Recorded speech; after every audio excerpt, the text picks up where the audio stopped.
live in a world nowadays where nobody can accept original projects. The only stuff people care about these days are remakes and sequels. And Walt Disney Pictures is no exception to that rule.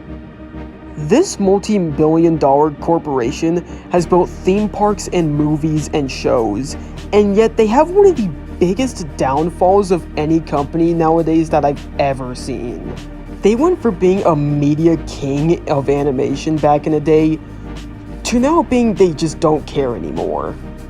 From the absolute giga-chat of box office failures that is their 2025 Snow White remake, from their very poor decisions on Star Wars The Rise of Skywalker, from the grave-digging money grab that is Ice Age's Adventures of Buck Wild, from the box office fight that is Mufasa the Lion King and Sonic the Hedgehog 3 the movie, and creating the absolute army of cringe awards that are Disney adults.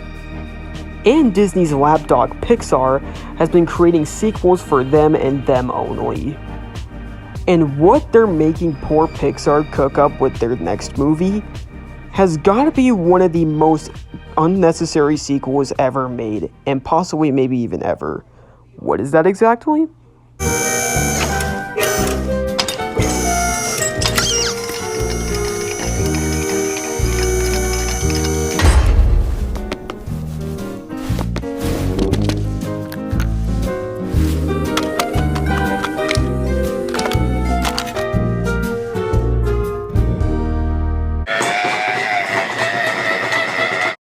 Okay, I'm just gonna say this right here, right now.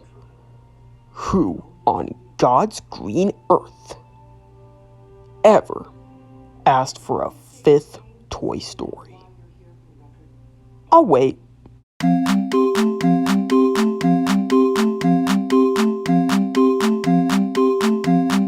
Okay then. Why? Why? The 3rd and 4th movies had perfect conclusions to the saga. Why make a 5th one, damn it? The reason why Toy Story 3 had a perfect conclusion was because Andy had to give away all his toys to Bonnie, and Woody had to accept that he had to move on from his old life. And the reason why the 4th movie had a fine but somewhat grandiose ending to the saga was that Woody was sad that he had to leave Bo Peep & Co., but Buzz reassures Woody that it'll be okay by taking care of Bonnie for Woody. While this ending is kinda sweet, gives a massive middle finger to the 2nd and 3rd movie's messages. What is the 5th movie's message, you might ask? Fucking brain rot, I guess. Toy Story 5 was announced at D23 Expo, which is basically the Nintendo Direct of Disney at this point.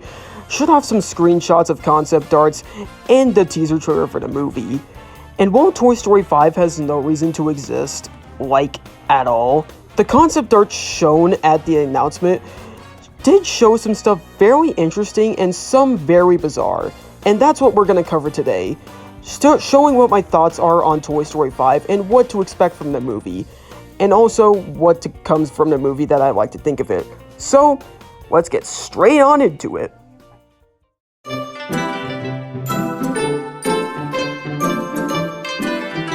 Since this movie hasn't come out yet, there isn't much of the plot to go off of. However, some of the plot has been leaked on Wikipedia. So, we'll just read it from there. After Woody left Bonnie to help abandoned toys find owners, Jessie has led the charge in Bonnie's room, with Buzz Lightyear as her second-in-command. However, an 8-year-old Bonnie has become enamored of her new favorite plaything, a frog-like tablet called LilyPad.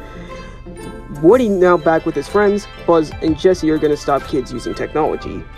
Huh, this plot actually sounds decent. Like with the whole plot of toys versus technology, Bonnie maturing over time and getting more stuff that kids usually like nowadays. And also not to mention there's a Buzz Lightyear plot with the Cold War plot of the multiple Buzz Lightyears, which strangely isn't mentioned on the premise, which is on Wikipedia, so whatever, I guess. Actually, you know what? Let's talk about that subplot, shall we? I am actually very interested with the subplot. It feels like a Harry Potter and the Half-Blood Prince matched with the Saving Private Ryan plot, where Buzz has to set out and try to take down these Buzz Lightyears from destroying the world, which I don't even know how they came out, but maybe they're kind of mind controlled or something. I don't know what will happen with these Buzzes in the movie, and what they're even doing in the plot, but I'm assuming this is going to be very interesting for Buzz's character arc or something like that. Maybe it has something to do with the technology plot in the movie with Jessie. I also feel like there could be a good need to bring back Tinny from Tin Toy again.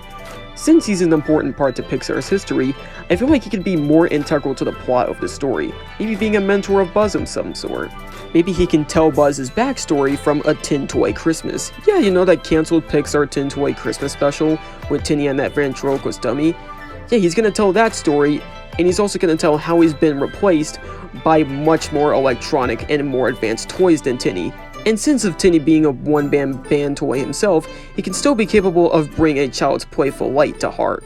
I also feel like there could be a good need to bring back Mini Buzz again, or as I like to call him, Midget Buzz, because he feels bad for being taken for granted by the other toys for replacing Buzz that one time, and lives long to be a good guy just like Buzz, and helps Buzz tag along with his journey along with Tinny, Jessie, and Buzz himself. And also, you can't get enough of his comedy scenes in that short, can you? Get along, little piggy! I'm your friend! So, I used to work at Poultry Palace. You like honey mustard sauce? Yeah, you do. And I think we all know which goats of Toy Story have to come back. Lush Rush! Oh, I like that, huh? You got Lush Rush, son! There! Get your knees up! These two are the best Pixar characters ever, I don't care what you say. And also, what I really like about this movie is that it's a spotlight story on Jessie. Jessie's one of my favorite Pixar female characters of all time, and that's really not saying much to a standalone point. In the second movie, she's presented as a joyful and playful toy like the others. But we soon notice throughout the movie that she has depression and PTSD from being in storage for so long. And it can be shown from her recent owner named Emily, who used to play with her all the time as a kid, but soon started to be forgotten over time. And then got put in a box for years to come. You know what? This actually sounds more like that Thomas Season 4 episode Grandpuff, where Duke was stuck in a shed for 50 years until he was rediscovered again. But anyways, Jessie soon got her payoff in Toy Story 2, where her and Woody escape from the plane and go to Andy's house, making her Andy's new toy. In Toy Story 3, she's pushed as a side character, getting things in order and stuff like that, though she has a bonding romantic relationship with Buzz, which later gets pushed later in the movie. But then we get to Toy Story 4, where she barely does anything. Yeah, sure, she pops the tire of the RV and came up with that crazy plan in the climax, and Woody giving Jessie his badge as the new sheriff in Bonnie's playroom was really wholesome, but otherwise, she doesn't do really anything that interesting of note. Though she did get the spotlight in Toy Story of Terror, where she had to overcome her anxiety and fear. That was actually really awesome, I really liked that. Though that was a short more than a movie. Though since she's the spotlight character in Toy Story 5, she's more of the main protagonist now, that goes out with Buzz to stop the technology problem with Bonnie that she's having, with LilyPad being the villain and stuff. And quite frankly, I'm all here for it. I love me some female protagonists being the spotlight in movies and shows. Let's talk about LilyPad.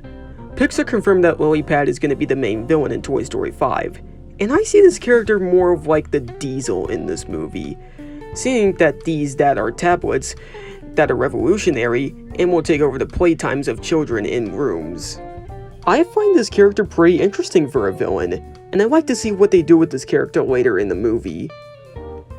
And as a matter of fact, this character reminds me of that one Robot Chicken Toy Story skit where the toys have to fight this video game console and stuff. And also, I just realized this, Woody has no relevance to this plot at all, and I find that so funny for some reason. And I've read the script and I looked at the information on this movie and everything, and Woody just doesn't do a damn thing in this movie. Woody's back. He just exists. Because why not, I guess? But nonetheless, this plot actually seems pretty damn good, to be honest. We got all the character development and stuff, and also I like the idea of technology versus toys. That sounds actually very interesting. Now that we got the info of the plot out of the way, let's take a look at those concept arts, shall we?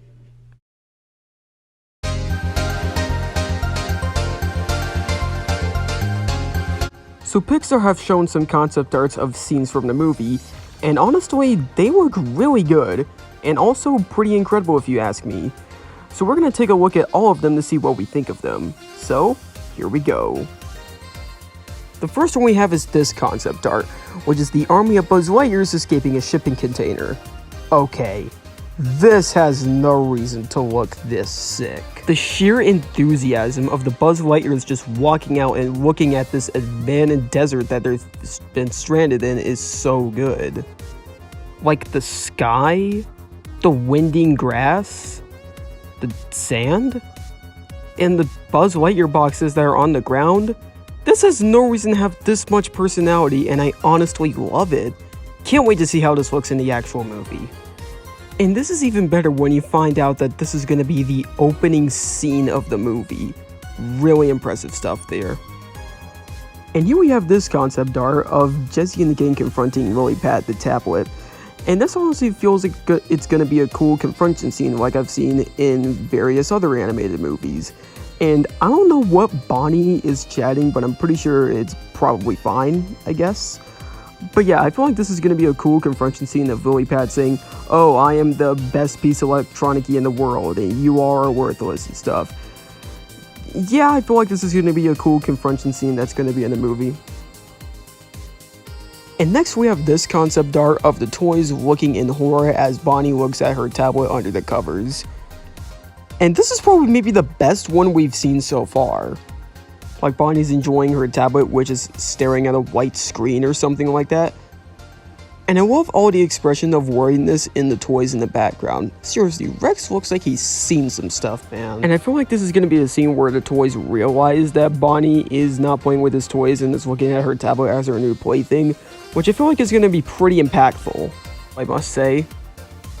I hope Bonnie stays away from the brain rot.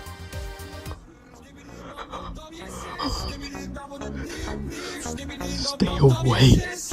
Stay away. And the final one, behold, of the greatest piece of concept art for any movie of all time. Are you sure you're ready for it? The suspense is killing me. The best concept art is...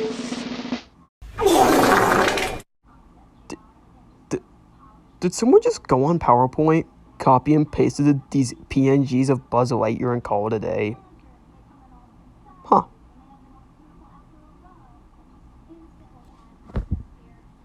I have no words to say. I actually have no words to say.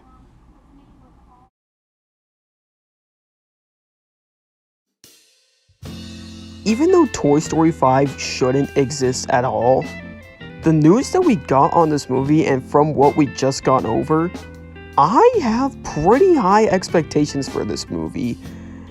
I don't know if it's going to be bad, I don't know if it's going to be good, though I'm not expecting anything perfect. I'm expecting something decent and enjoyable. And as a matter of fact, that's what we need movies to be these days. Decent and enjoyable. And I hope this is going to be the last movie of the franchise. And before I go, I have to say these two things. Disney, if you want to keep Toy Story afloat, just make a Toy Story show, man. It's not that hard, man. And Pixar, please make a sequel to this short and premiere it with Toy Story 5. I don't care. I've been wanting to see this guy for a long time. Just please bring this guy back. Well, those are my thoughts and predictions on Toy Story 5. So now let's get on to the credits. So here are my announcements for today. So recently, Atari announced that they're adding Namco games to Atari 50. And I'm honestly very excited about that, because they're porting the 2600 ports of Namco games. They're also porting the Atari 8-bit ports of Namco games. And I feel like I'm going to review that soon. I also plan on doing a review on Sonic Racing Cross Worlds. Since I'm a Sonic fan now, I'm interested to see what Sonic Racing Cross Worlds is up to these days.